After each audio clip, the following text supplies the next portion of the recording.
gulay, bumaba ang presyo, karning baboy tumaas. Yan po ay sa Cartimar Market sa Pasay. Nandun si Giselle Ricoport, RH15. Giselle, good morning.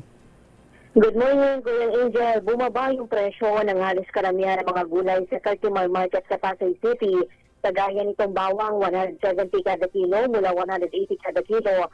Kamatis, 70 kada kilo mula 90 kada kilo.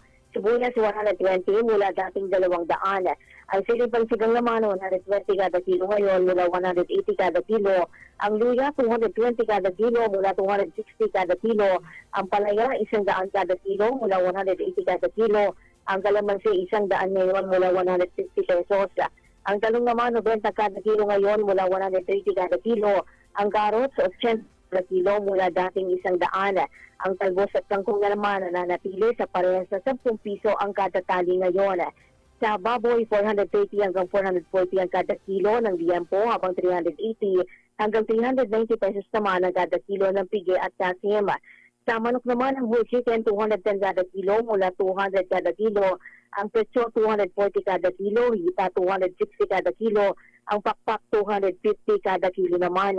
Sa isda, ang galunggong 250 kada kilo mula 280 kada kilo. Ang sanay ginto nakapako sa 350 kada kilo, ganyan din yung tilapia 170 kada kilo. Ang bangus 250 kada kilo, pampano 450 kada kilo. Ang iwas naman 280 ngayon mula 350 pesos.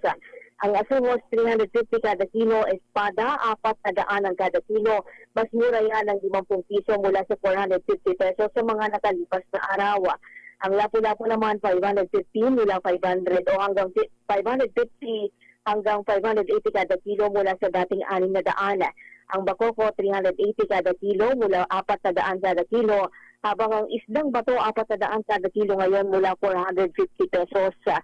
Iyan ang presyo ng mga pangunahing bilihin sa Cartimar Market, Pasay City. Ito si Giselle Ricoport para sa DZRH na sa Pilipinas, una sa Pilipino. Maraming salamat, Giselle.